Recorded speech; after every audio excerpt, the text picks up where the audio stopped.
I'm going to preface this message by something I have said on many occasions prior, and that is that I am always continually amazed, although I shouldn't be, by how the Holy Spirit works, because this message, I started actually putting it together before I went to Calgary just recently, and I was away for a couple of weeks. So I started, and I did about, close, maybe over a half of it. But when I was led to do this, I kept thinking, why this?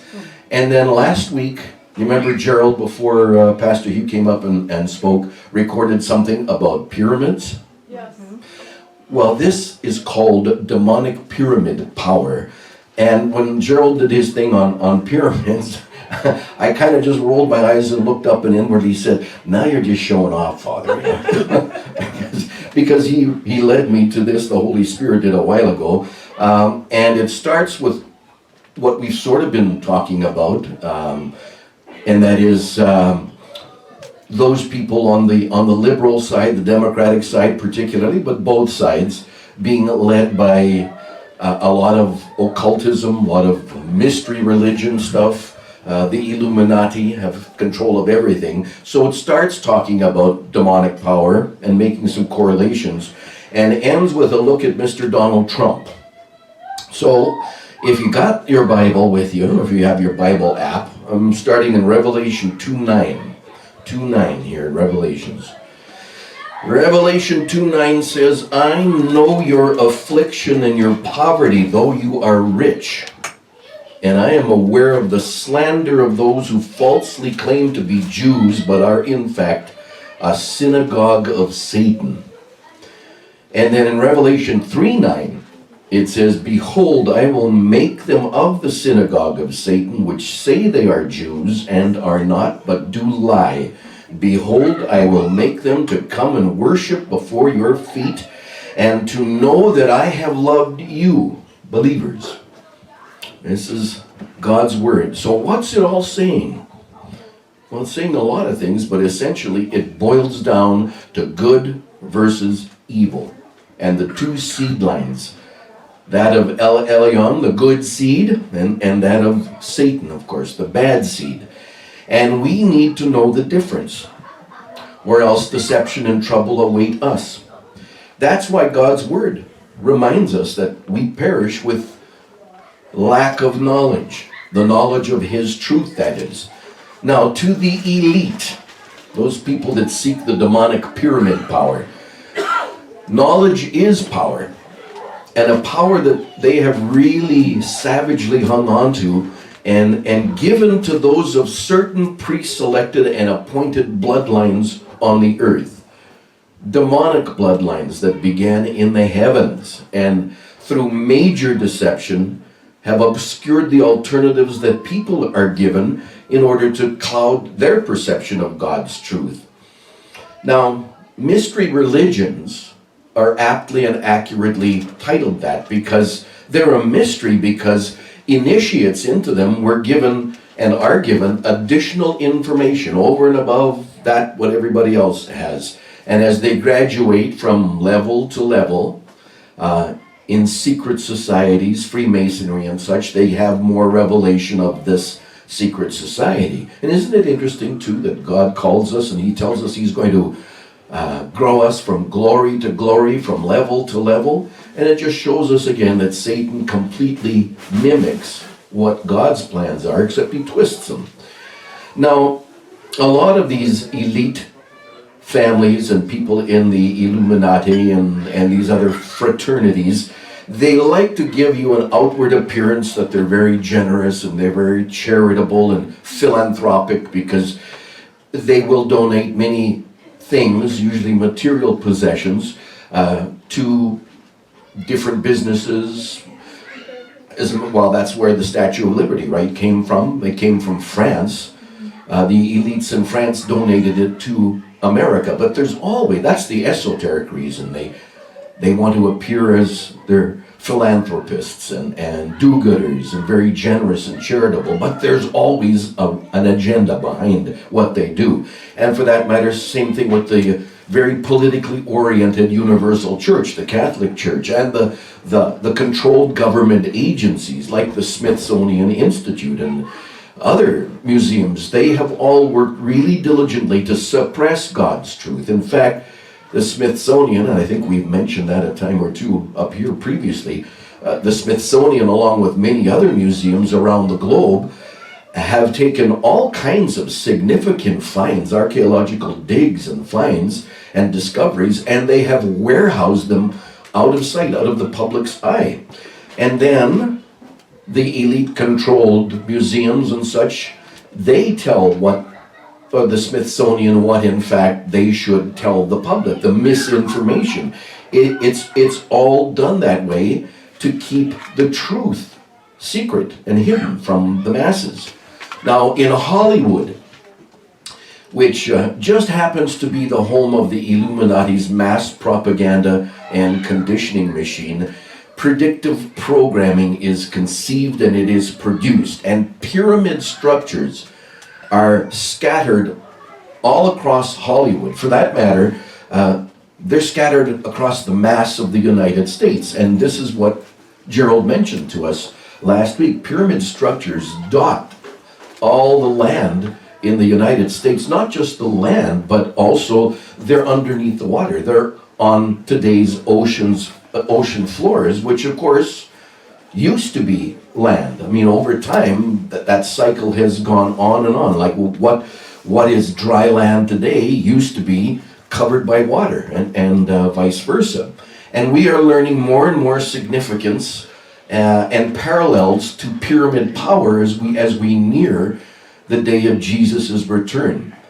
Occultism is the prime key of origins of not just the United States of America, but also Europe.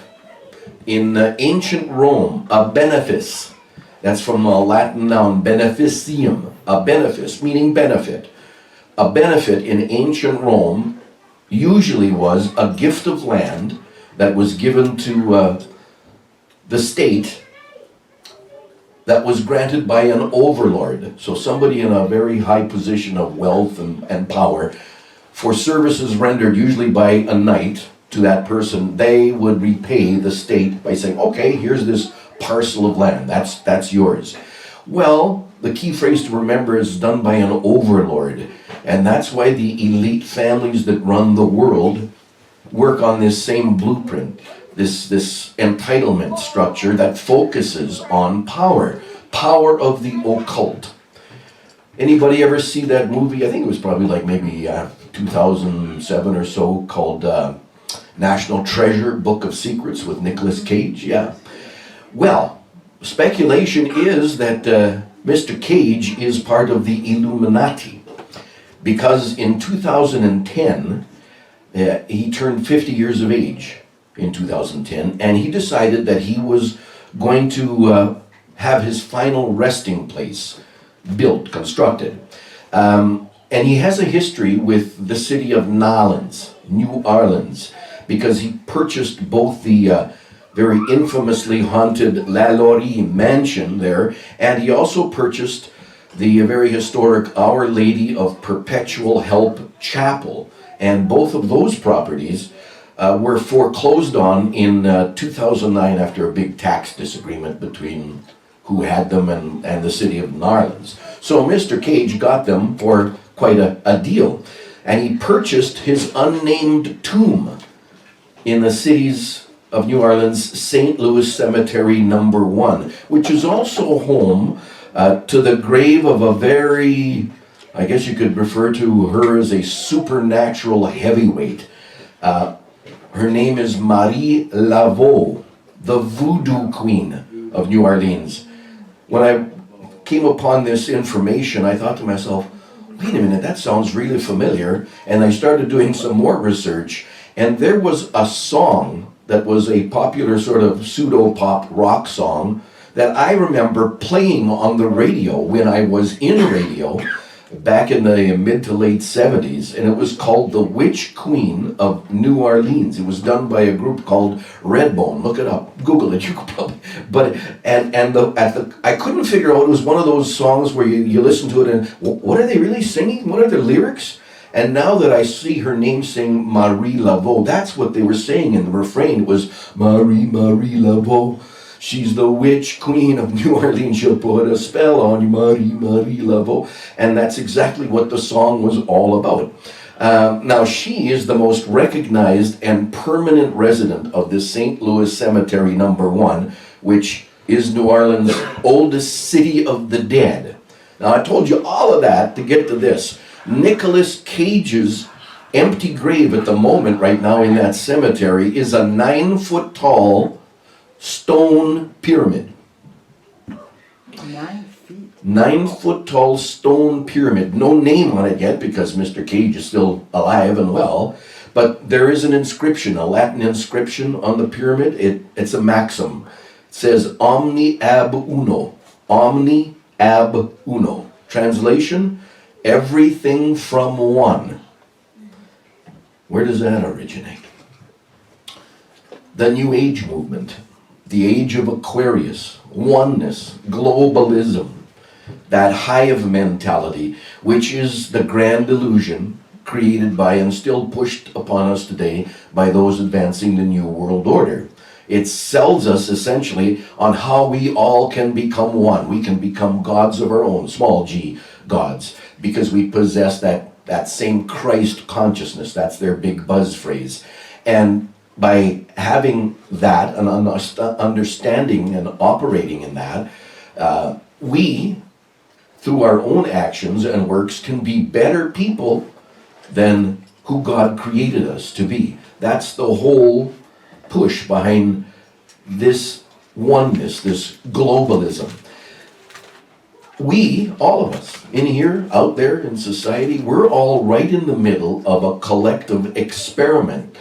And it's one that Satan's kingdom of darkness has perpetrated upon the masses of society that dates right back to the Garden of Eden. So how long until this collective experiment ends? As long as it takes people to realize that the experiment has failed already, or certainly is in the phase of failing. And why it is? Well, the why is clear. It's because the individual has been swallowed up into the collective. He's been grabbed up and drafted into groups. We have a group here for this. We got a group there for that. And God's creative powers that were given to each and every one of us have been compromised. People are told that they fit in over here, so they don't operate through Jesus and can do all things. And that's what he tells us. You can do all things through me, through Jesus. So we don't have to be pigeonholed into what Satan's matrix of lies and deception tells us we can or cannot do, or can or cannot be. And yet the majority of society, the vast majority, believes in this satanic kingdom of darkness approach. As if, from these groups, these collectives, that tell us that they're good, they're for the benefit of everybody. We're going to do for the poor. We're going to provide for someone over here who doesn't have what this group over here has. They figure that by putting us into those groups, that will be the ultimate and final solution that everybody is seeking. And that is sheer mind control. Because the most deluded among us will always be figuring, we're just on the cusp, just on the edge of a big breakthrough. But there is no we to make the breakthrough. That's why Jesus, remember, these groups will tell you they're good. And what did Jesus say? Why do you call me good? There's none good except my Father in heaven. So it comes down to pretty much every person on his or her own working out their salvation. And Father God, as we know, is very patient, and he's waiting to send Jesus back to us so that none of his children will perish. Now, some of us have got this figured out. Most of the public at large, though, has not. They have not figured it out. So this worldly pattern of Satan's matrix endures. And that's why Satan's people, the elites that rule the world continue to peddle this mind control programming. And they do it through all sorts of slick symbolism that really has confounded the majority.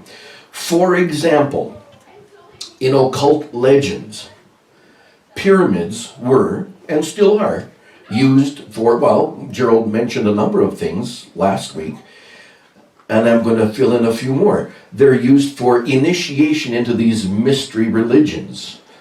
Get the initiates involved in the fraternities. They're used for astronomical purposes.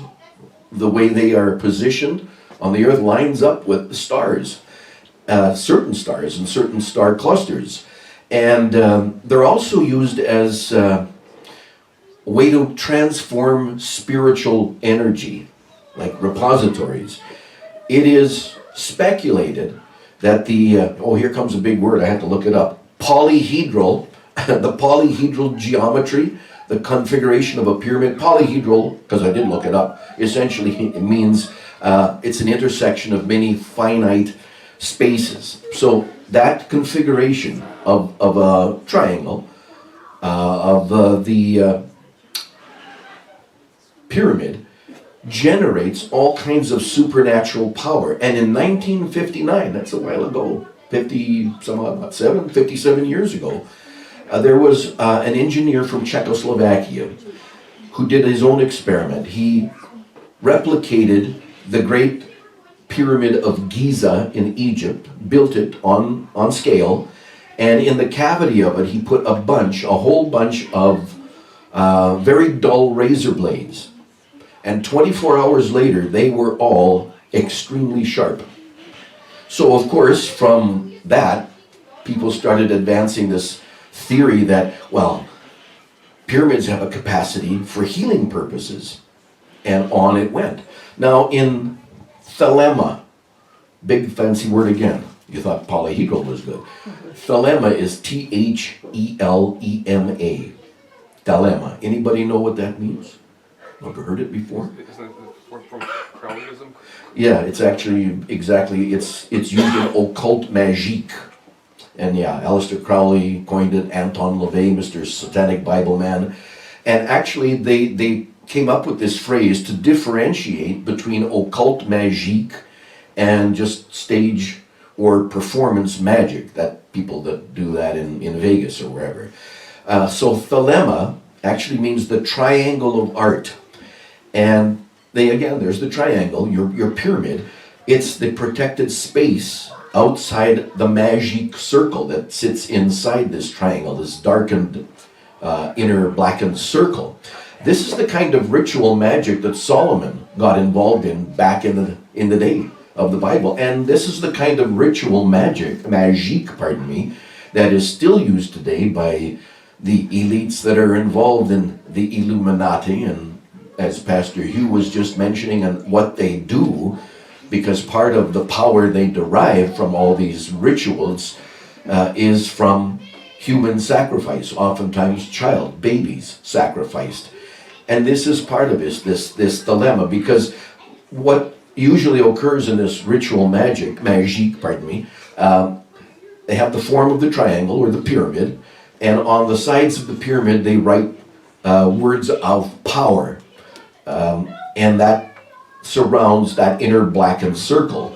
And the purpose of the triangle or the pyramid is to contain or to cage the demonic entity that they're working to manifest. The circle in the middle is usually inscribed with the seal of this spirit that they are evoking.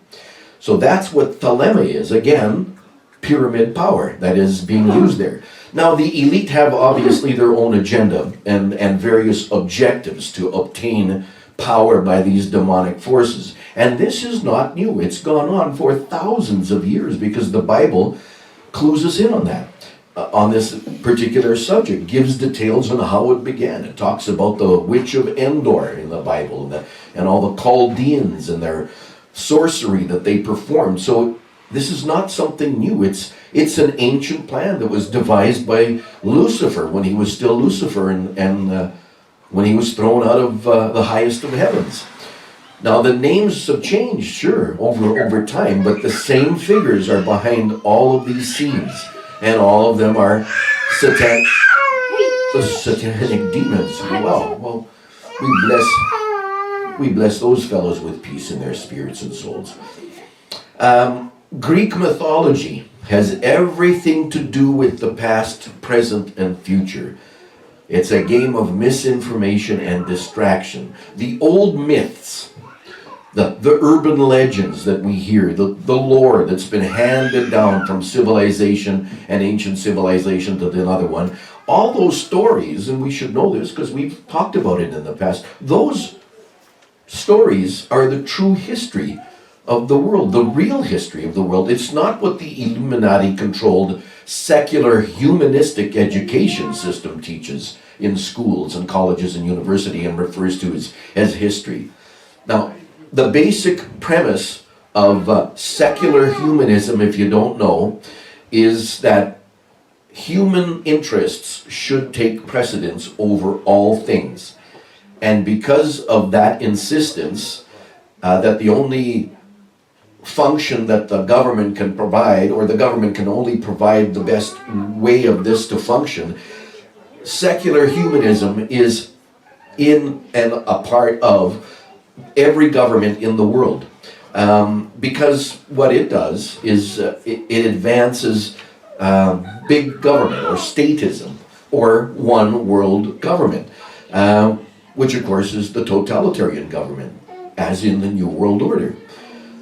And for them, they advance this theory because they don't believe there's anything after life. They don't believe in Jesus, so they figure the way they're doing things is of supreme importance. So they maintain control of what's going on in their life and consequently others.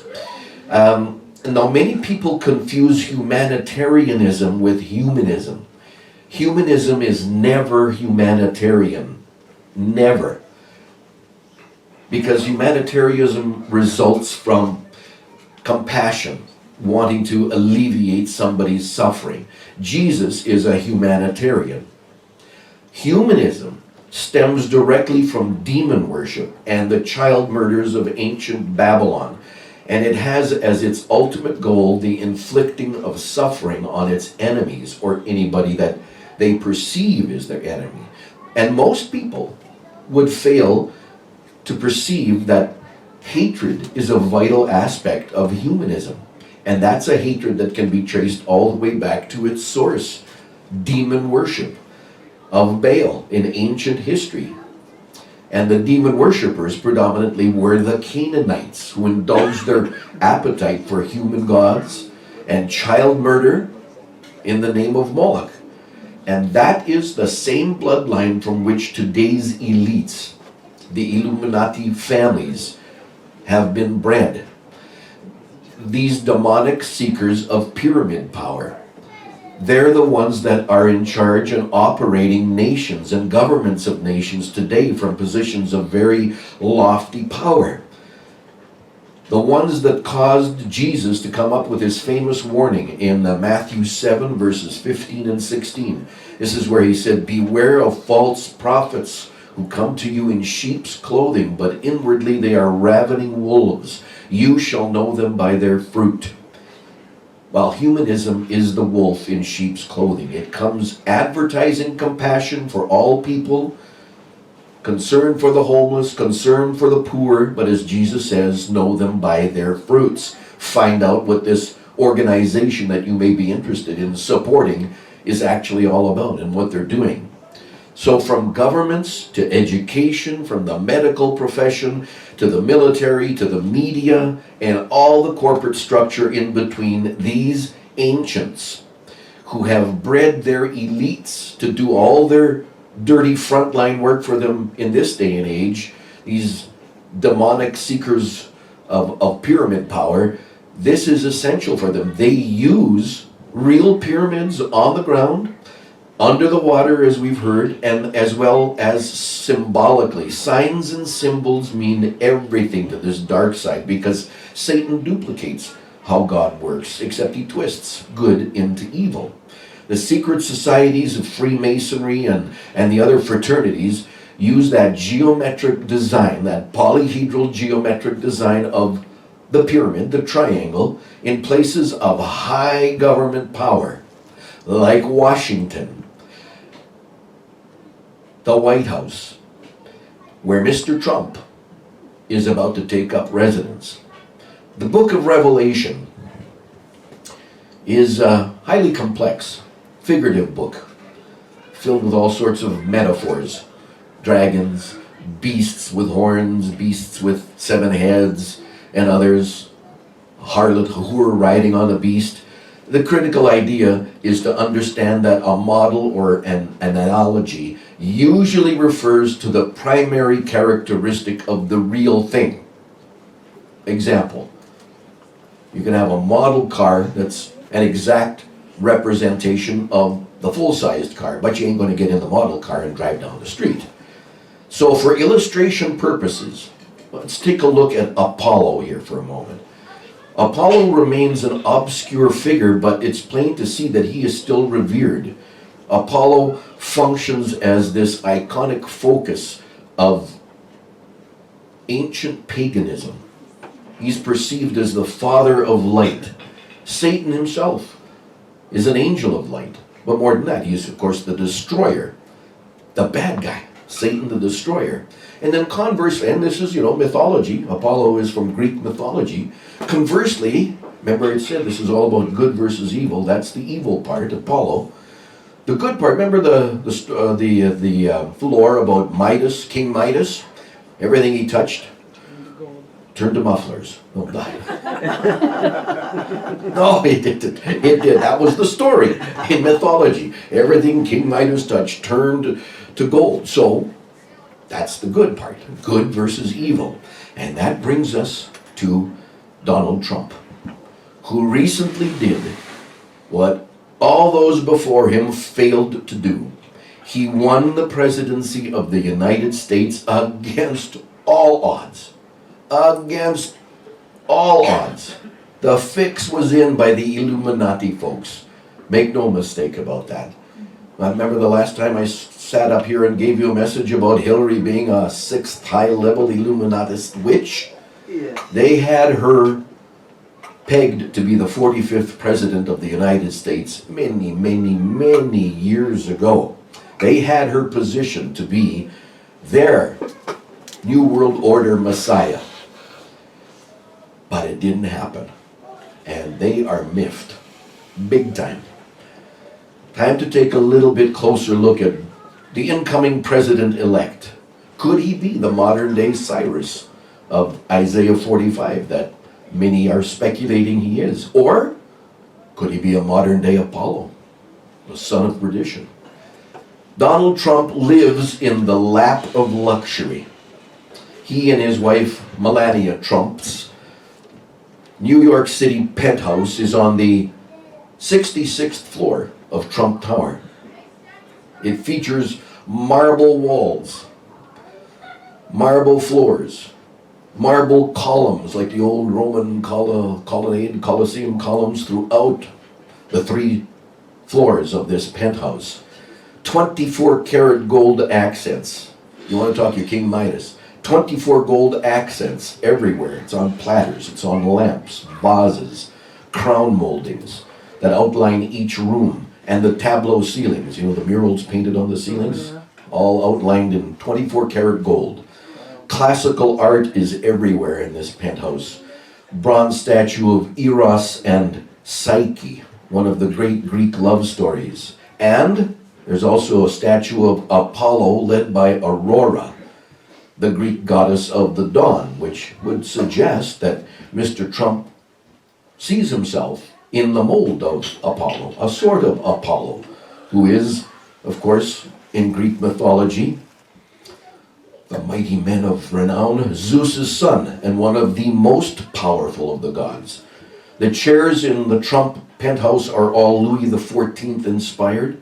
That's a common theme throughout the penthouse. Donald and Melania's breakfast room is packed with intricate details, gold-rimmed glasses on top of a gold tray, King Midas, gold-rimmed teacups, an antique clock that's gold-trimmed. Furniture is all Louis XIV. It's all about the details here. There's a fountain in the back of Trump's sitting room behind a semicircle ivory couch. Crystal chandelier lights up its beauty as it's again showing the tableau painting above, which is again the scene of Greek or Roman gods. Apollo again, often portrayed as crossing the heavens in his chariot. Louis XIV's Hall of Mirrors in Versailles was painted with depictions of various military victories that he commanded. A painted ceiling depicting triumphant mythological scenes could greet all the arrivals and visitors at the White House very soon if Mr. Trump continues this theme and brings it into the White House with him. All the marble pillars that populate the Trump Tower residence as well could be deployed to bring into the White House to give it that grander look even. And that Louis XIV furniture, that could make an appearance in the White House. Everything is oversized in the Trump penthouse. Oversized statues and sconces and chandeliers. Everything's seriously overscale. Kind of gives you the idea that he's saying something about size means things. Is that making up for a deficiency, an insecurity? I guess we'll see about that. Trump won the right to use the family crest in 2012. So on his cufflinks, you find a double-sided eagle head that represents the dual nature and nationality of his heritage. The eagle is clutching golf balls, and it has a Latin motto, Num quam considere, means never give up, which is his motto, his philosophy of life. And of course, double-headed eagles are really the phoenix rising from the ashes, and they have been imagery for millennia. They can find and have found those double-sided, two-headed phoenixes back in the 20th century, between the 20th century and the 7th century BC, and it was all linked to the Hittite civilization, which, by the way, that double-sided, double-headed phoenix is another symbol of Freemasonry, of secret societies. The name Donald means world ruler, great chief, proud chief. The word Don derives from, the Italian Don, hey, let me tell you, I'll give you a kiss on the cheek, Don. And it means Lord. And it also derives, Don does, from the Latin dominus, which means master, domination. The name Trump means to upstage, to outrank, to triumph. But it also has connotations of trickery. For instance, trumped up charges. Actually, that's from the French verb tromper. During the election campaigning too, the media had a field day with all of this because they oftentimes were punning on his trumped up rhetoric. You would see headlines like that, or trumped up politics. Donald Trump was born June 14th, 1946. That day there was a total lunar eclipse, a blood moon. He purchased the most expensive single building in the United States at 666 Fifth Avenue. Fifth Avenue, New York, of course, is symbolic. It's a street symbolic of money. Well, more than money, mammon, greed, materialism, affluence, lots of power. Another Trump Fifth Avenue property is the famous Trump Tower, of course. It happens to measure 666 feet tall. He has 666 on his coat of arms at Mar-a-Lago. Mar-a-Lago is the biggest personal estate residence in all of Florida. It's in Palm Beach, and it was actually constructed back in the 1920s. I can't recall the name of the person who had the idea for it, but the idea was they envisioned it to be like a winter getaway for any U.S. president who was sitting at the time to use. Well, Mr. Trump will definitely use it. He owns it. Bought it in 1990 something or other. Here's a little fun fact, a fun trivial pursuit fact. The number 666 is the sum of all the numbers on a roulette wheel. And Mr. Trump has been a major owner of casinos throughout his real estate career. During his presidential campaign, he announced that he intended to build a brand new multi-million-dollar casino in Las Vegas. Donald Trump's German grape-growing, wine-making ancestors were named Drumpf, D-R-U-M-P-F, Drumpf. 3 generations of them built a huge empire of winemaking and grape-growing. Now, historically, that name, Drumpf's meaning is unknown. However, the name appears loosely associated with a deceased person, a dead issue, in other words. The name Trump, of course, has its origins from English, Middle English. Even the Bible refers to the sound of the trump. And in Middle English, that's what the name derives from, a trumpeter. Remember, the Bible tells us, the trump will sound and we'll rise up to meet Jesus in the air. So from Apollo to Donald Trump, that's a pretty crazy ride, isn't it? Did you belt yourself in? I guess I should have told you to fasten up before I started it. The connections, there are connections that you can draw. And that is basically the mechanical structure of Satan's Illuminati matrix, derived from that concept that everything is connected to everything, which is intended to produce this sensation of all-inclusiveness. We're all in this together. In fact, Mr. Obama, when he took office, said, we're all in this together. Like it was written out for him by the Illuminati, following the script. When I was in Kenya, my most recent journey there, where I spent an extended stay for basically 3 months, I had one fellow that was driving me around quite often.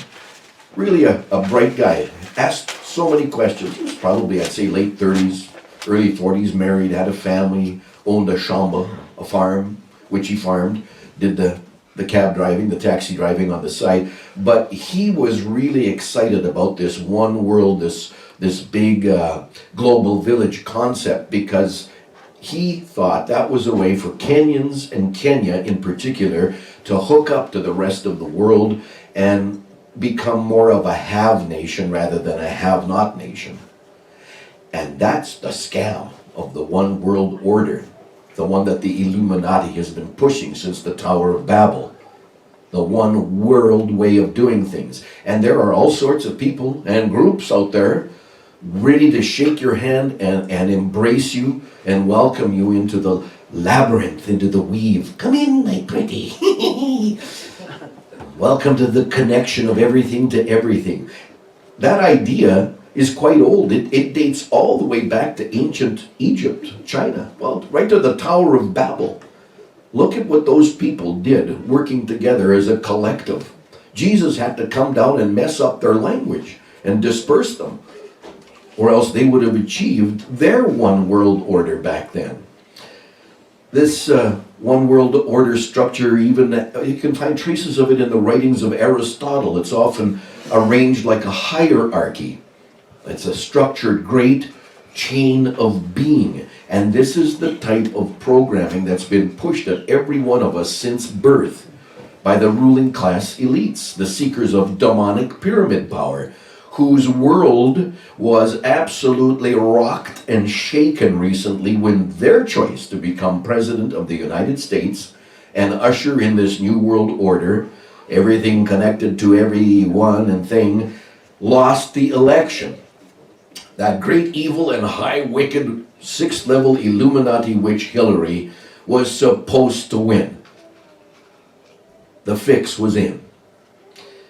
From the Illuminati bought and paid for media to the owned Hollywood celebrities who announced publicly that if Trump ever won, they would leave the country. We're going to Canada. We're just getting out of the United States.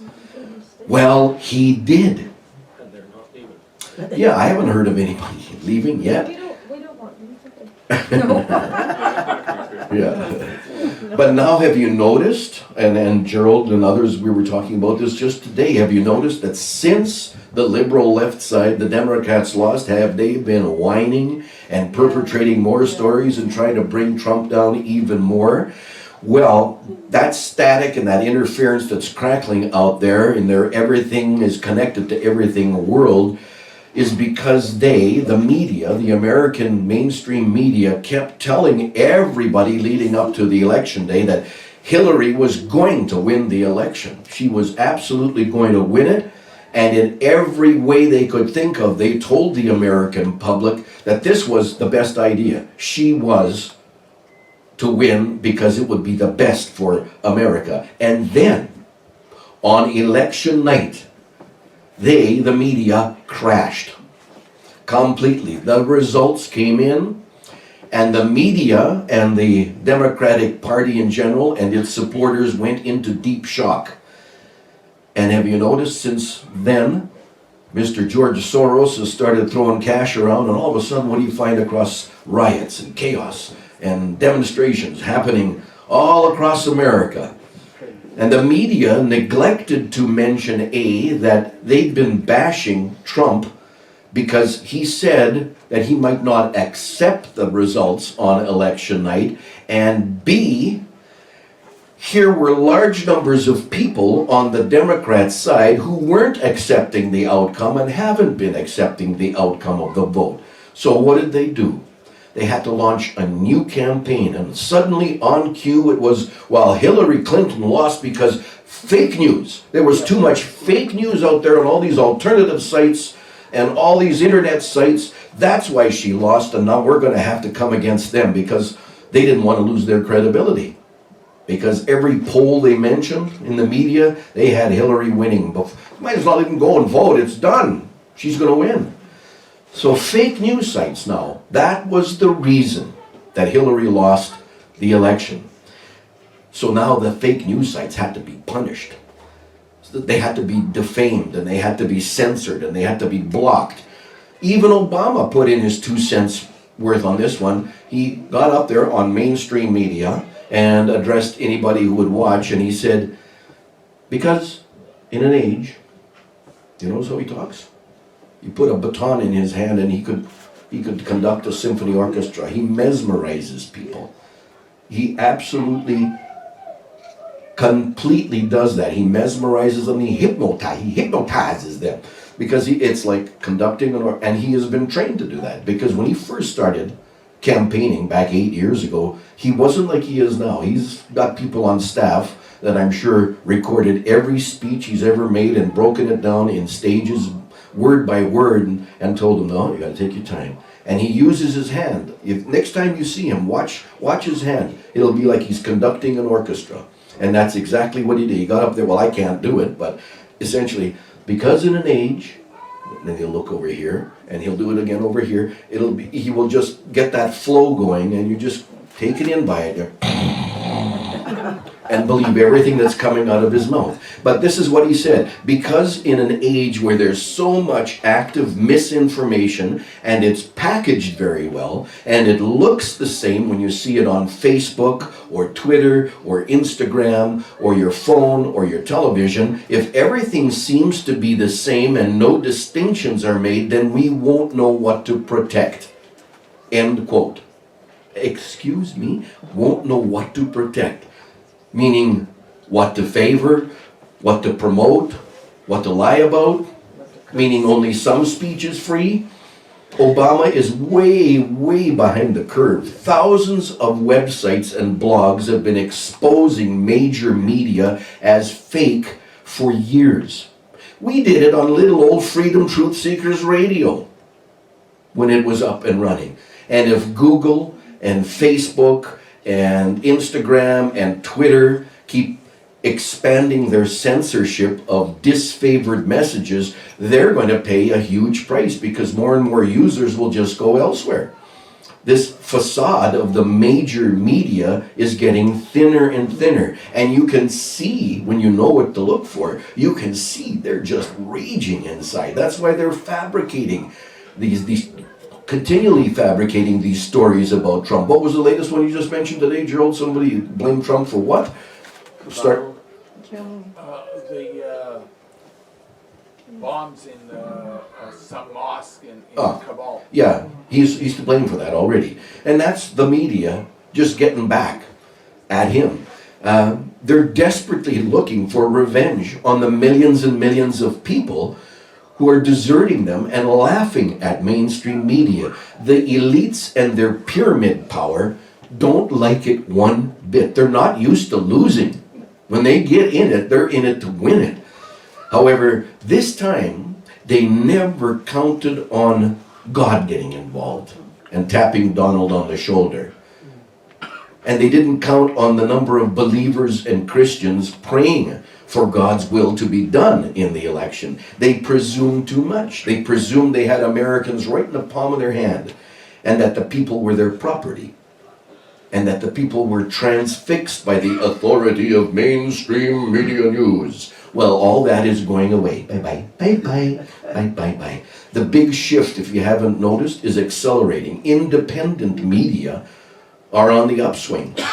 Understand that and recognize it. The impossible is happening. This tsunami of post-election news and fallout has created an awful lot of confusion. People are exhausted. They're running and hiding. Their uncertainty is spiking. Their cynicism is kicking into high gear. They're trying in some cases to dumb themselves down. And this always happens when a large event is resolved in the favor of one side, and then there's doubt remaining about the winner. It's kind of as if the lights go out in the stadium during the last quarter of the Super Bowl game, and then people are saying, well, what happened? What are we going to do now? What's going to happen? You know, it's people are even forgetting about they have their own lives. And when individuals just park their own lives, they're bound to experience disorientation. General issues raised in the presidential campaign have stimulated all sorts of questions. People are asking themselves, do I want to be free? How free? Do I want to take control over my own destiny? What are my true goals? Where am I going here? And these and other questions that are similar are really quite valid. And yes, answering them can cause an upheaval. The U.S. presidential campaign featured two candidates who had very different visions for the future of America. And those differences caused many people, if only at a subconscious level, to question their own vision for their own future. What's the compromised vision? What's the real one? What's the vision that would get me out of bed in the morning ready to go, filled with energy and excitement and optimism? Because when a person sacrifices that, they are operating from a severe deficit. They're just filling in the blanks of their life with rationalizations. And you know what? Most of us do that. Most of us just simply exist. We don't really live life. And Father God gave us Jesus so we could have life to the full, in abundance, overflowing. Is that your life? Is that your life? Life to the full, overflowing, in abundance? If it isn't, then where is the disconnect? Those of us who have accepted Jesus, Yeshua, should be walking in that every day. Not being malcontents, not being troublemakers. And that, as we have learned, is a description of believers, as Gerald told us recently. Can you imagine what the unbelievers are going through? Disbelievers, what they're experiencing? The world is still waiting to see what changes Donald Trump will bring. However, Mr. Trump is simply a man. Granted, he's a billionaire businessman. Is he the modern day Cyrus of Isaiah 45 that some are led to believe he is? Or, now that he's going to be taking office soon in Washington, is he going to become just another Washington politician owned and operated by the Illuminati? Hillary and Bill are gone. That's the best thing to come out of this election. Now the question is, will Donald Trump keep his campaign promises? He achieved two great things in the presidential campaign. He stopped Hillary from occupying the White House, and he ran against the media by attacking them mercilessly. Everything else that he said is up for grabs. Let's wait and see. And we've heard just this week that despite what he said, if elected, I'm sending Hillary to jail. Now we've learned that he himself personally is not going to prosecute Hillary Clinton, which to me is kind of on the level of just drawing the shades for the vampire at dawn as it breaks. You know, Hillary was absolutely guilty in the email scandal. Absolutely guilty. And the Clinton Foundation is basically a pay-for-play money laundering operation on global proportions. It is a private company that parallels the U.S. State Department, and the only way you get in is cash. Give me the cash. Oh yeah, we'll let you do everything. That's how they handle diplomacy. And those charges are just mere low-hanging fruit on the Clinton crime family tree. Pursuing justice is what Mr. Trump said he would do. That's a hallmark of Donald Trump's campaign. His former campaign manager, Kellyanne Conway, said, quote, if Donald Trump can help her, referring to Hillary, if Donald Trump can help Hillary heal, then perhaps that's a good thing to do. And during campaigning, in every way, Trump said that he was above the political game. And now the game has already begun. The deals that he was going to make would all be on the side of benefiting America. So he has a price to pay for asserting that he was most definitely a different character in the political scene. That's why those huge crowds turned up at his rallies. They wanted to hear what this guy had to say. They were watching him on TV and they saw, hey, this guy is different. He's not like the regular politicians. He's shooting from the lip. I kind of like that. So they showed up in droves all across the country. They wanted an outsider outside the political arena who had a serious axe to grind with Washington and the media. They wanted him to be angry and outraged because they were too. They were fed up with politics. They didn't want this great healer that now apparently is coming upon them, because justice comes before healing.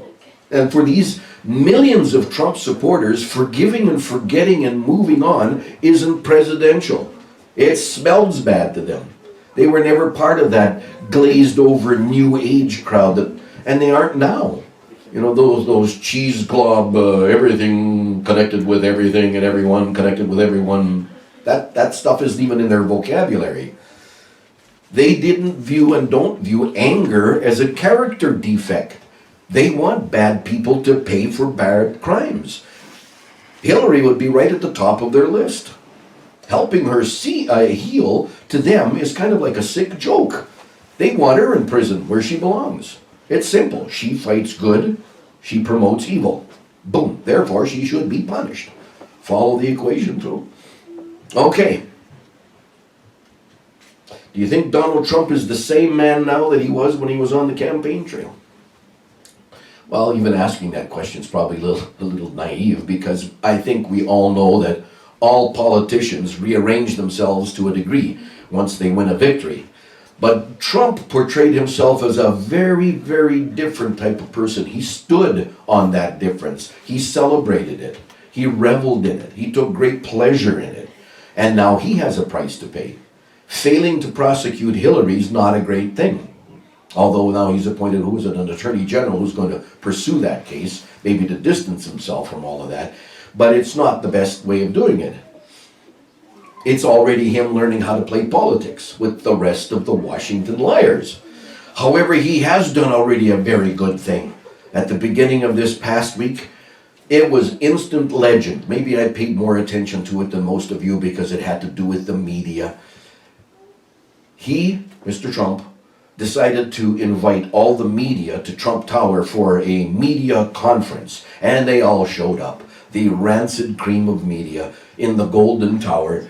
And they, of course, came thinking, well, okay, great, we're going to get the inside information about how we can have access to Trump and his administration once he takes power, and then we'll be able to have media scrums and press conferences and whatnot. Little did they know. He let them have it. Charley Rose was there. Wolf Blitzer was there. Jeff Zucker, head of CNN. the big honcho, was there. Martha, I weep for Hillary Raditz, was there. Gail King, Oprah's best buddy, was there. Lester the Weasel, king of debate interrupters, Holt, was there. Chuck Todd was there. George, property of the Clinton Stephanopoulos, was there. Fake, fake, fake, fake, fake, fake, fake, and fake. The whole gang was there, and the New York Post wrote the story. Said, quote, "It was like an effing firing squad." Trump started with CNN chief Jeff Zucker and said, "I hate your network. Everyone at CNN is a liar and you should be ashamed." The meeting was a disaster for TV executives, media people. All the anchors were there with their hair just done right and their makeup on, and those were just the guys. They went in there thinking, oh yeah, we're going to get access. We're going to find out how we can access Mr. Trump and the administration. Did they get the boot? Big time. He got dressed down, every one of them. Trump kept saying, according to the source in the New York Post, "We're in a room full of liars. This deceitful, dishonest media who got it all wrong." So people still can say what they want and even hate Trump if they want, but if you can't find a little bit of joy in this story, then you need a blood transfusion. Because understand that these grifters, and that's exactly what the media is, they are a bunch of con artists. They make up the news and they deliver it and put it on the populace 24/7. They and their masters. 6 companies that control over 90% of the media, big mainstream media, dispense fake reality to the listening, viewing audience all the time. And now they're lost inside their own bubble. They have never felt this kind of fury from a president ever before. They don't know what to do. They've got money, they have got arrogance, they've got the airwaves, and that's not enough. And of course they're outraged, and of course they're going to continue to do whatever they can to undermine Trump. But now they know he couldn't care less. He could not care less that they're deeply, deeply offended. Their little trick of, "Oh, how dare you insult us," won't work. Not with Trump. The unchallenged, prior to now, the beginning of this past week, the unchallenged authority of the news has been broken like an egg. Because this past week, Mr. Trump doubled and tripled down on them. And they're already fighting back. They're going to do whatever they can do to continue to discredit him. Yes, Pastor Hugh. I've heard there was a bunch of massive firings throughout the media outlets and that sort of thing. Is that? That's just the beginning. There should be. I put a piece on my Facebook page. Some of you may have seen it, others may have not, but it's framed as a letter to David Rockefeller, arch globalist, illuminist, the pyramid power seeker, everything connected to everything in charge kind of guy. This is what he might write to President-elect Trump, if he was being honest. It would go something like this: "Donald, I won't waste time congratulating you. We both know you and America are in for a rough ride.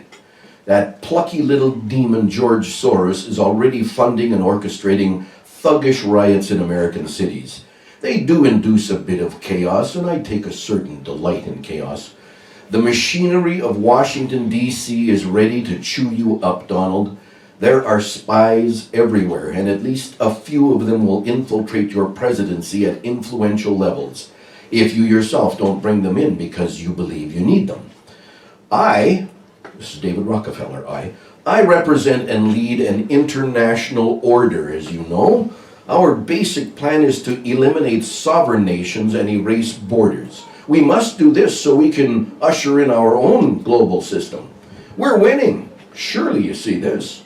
On the issue of borders and immigration, we want none in the first case and no limit on immigrants in the second case. We want to overwhelm infrastructure and communities with the greatest possible number of people who refuse to assimilate and yet demand special treatment and consideration.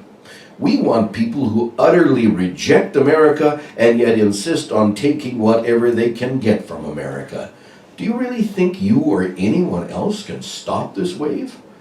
I bring this up because it represents just one out of a whole host of strategies by which we aim to undermine and reduce the country and bring it into our system, absent the precious freedom so many people talk about endlessly. In other words, Donald, if you are more than a self-serving narcissist who has found a way to stir up the masses in your favor, if you really intend to restore American values, you're going to have to give us something in order to take something.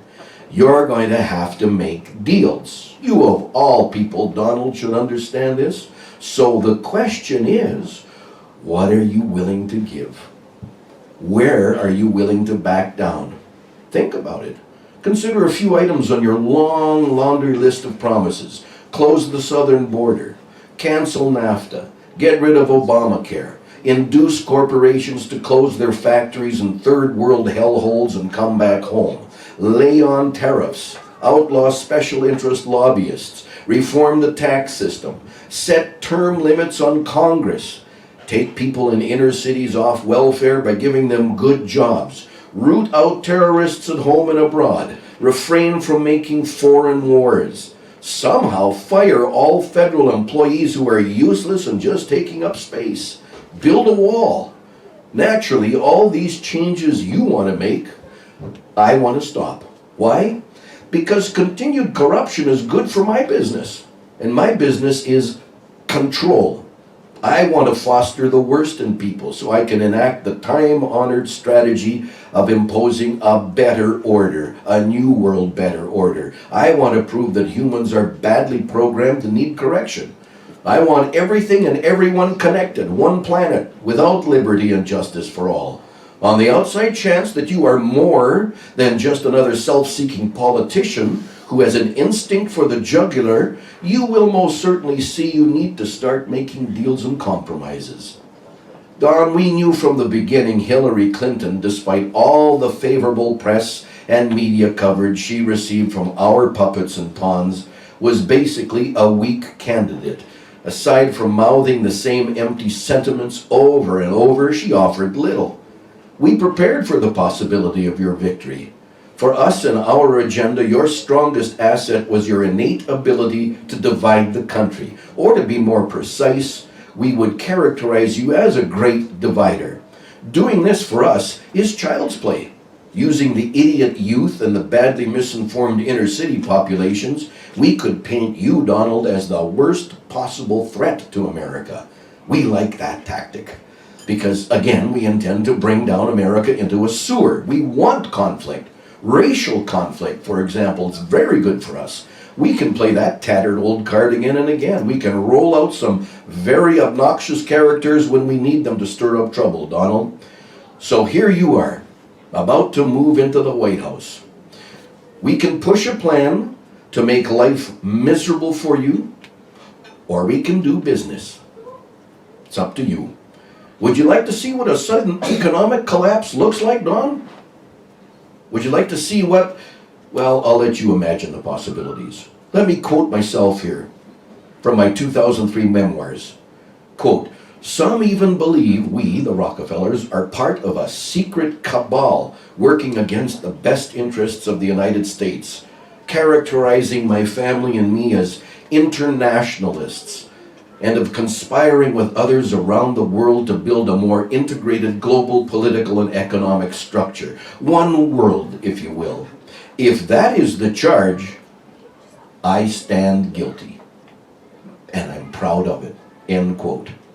Donald, hundreds of thousands of influential press and media people and academics have sold out to us in our globalist agenda. They did that long ago. I confess I despise them. They're weak cowards of the first order, but we use them. And they constitute altogether a formidable army. They love the pittance they earn, and they love the small degree of status they're given. Pathetic fools. But if you try to go up against them, it's rather like swinging at the clouds. What can you achieve? and then they descend on your head and make it rain. It's really quite amusing. Have you been reading the editorial pages of the New York Times lately, Don? They pick away at you. They imply the gates of hell await. They're busy in their own way stirring up revolt. NBC News is also predicting doom and encouraging the perception that you're standing on a shore at which minorities can never arrive and revolt is necessary. And this is just the beginning, Donald. In the coming days, I'm going to be sending one of my representatives to talk to you. Pay attention to what he has to say. He'll have specific gives and takes for you to ponder. All your life, you've done business, Donald. At times, you've dealt from what you thought was the bottom of the deck. You have no idea how far that bottom really goes down. You're in the major leagues now, Donald. In case you're wondering, we've contacted and worked with every president for decades, many decades. Things operate best that way. Meanwhile, watch your back, as they say. I'd hate to have to work with that dim-bulb vice president of yours. You're a lively fellow, Don. I think we'd enjoy each other's company. Sincerely, David Rockefeller. Rockefeller is part of the elite 13 families, the bloodlines that run the world. The ones that seek demonic pyramid power from the syndicate of beings still hiding under the earth, that are pushing for a new world order that would reinstate things as they once were back in their golden age. The Rothschild family is the wealthiest family on earth, estimated to be worth over $350 billion. How, you ask? The central bank in countries around the world is owned and operated by the Rothschild family. They run the central bank in all but 3 countries of the world today: North Korea, Iran, and Cuba. That list used to be a little bit longer. In the year 2000, there was actually 4 other countries on it: Afghanistan, Iraq, Sudan, and Libya. How did the Rothschilds gain financial control over those countries? They invaded and infiltrated their land. And with an unlimited amount of money and power, they could manipulate any country into doing it for them. They chose the United States of America as the puppet to fulfill their plan. They wanted control over Afghanistan and Iraq first, the central banks there. Now the public, of course, couldn't understand, know the real reason behind the invasion, so they said to themselves, we're going to have to come up with a horrible excuse that would turn America against the Middle East. What do you think they came up with? 9/11. They sure did. And that's the reason more and more people today believe 9/11 was an inside job. As soon as 9/11 occurred, the USA invaded Afghanistan in 2001 and Iraq in 2003. By 2003, both Afghanistan and Iraq's central banks were controlled by the Rothschild family. So, step number 1 of their plan is complete. Sudan and Libya were the last of Africa's countries not under Rothschild central bank control. This time, they chose the United Nations as their puppet. Certain unnamed key people in the UN could not resist the amount of money that the Rothschilds offered them. So they decided they would cooperate, take the money, started to change decisions that they had made, interventions taken in certain countries, including Libya and Sudan, where the UN intervened. And by 2011, both Sudan and Libya's central banks were in the possession of the Rothschild family. All that's left today, North Korea, Iran, Cuba, their final targets. Who will be their next puppet? They've already chosen him. We've been watching him and listening to him for the last 8 years. His tenure in the White House is coming to a close. In December of 2014, President Barack Obama, following the Rothschild script, told the world that the United States was going to seek better relations with Iran and restore them with Cuba. This time, instead of using force, the U.S. chose to attempt to befriend the countries the Rothschilds decided to control, or desired to control. However, now what about North Korea? 2 days after Obama announced that the sanctions were going to be lifted and they're going to restore relations with Iran and Cuba. 2 days later, he went on national television, international television again, and told the world that North Korea was responsible for that internet hack attack on Sony Pictures. And there would be consequences for them. They would have to be punished. So far, the United States has been unable to befriend North Korea, so they're doing exactly as they did before, resorting to force, trying to get the public to turn its back on another country, to justify another revenge attack, just so the Rothschilds' worldly wealth and power can be extended. If you believe what the government tells you, you have failed history class in school several times. These people are the ones who run world governments. They are the elites of the Illuminati and the ones who had Hillary Clinton positioned to be their incoming president of the United States. She had the script. She had the script in hand. She would have followed it to the last detail.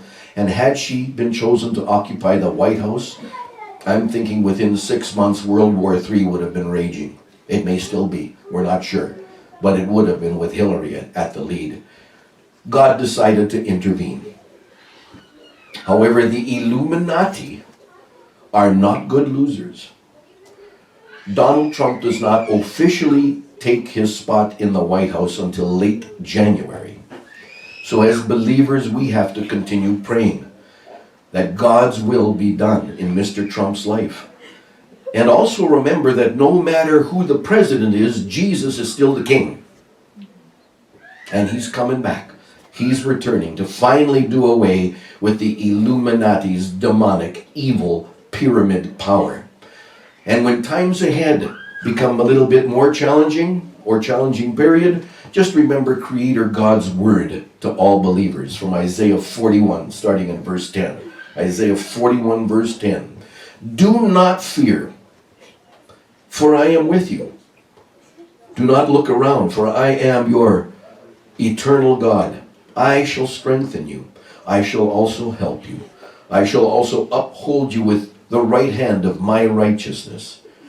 See, all those meaning Lemurians, elite members of the Illuminati, Luciferians, see, all those who raged against you are ashamed and blush. They are as non-existent.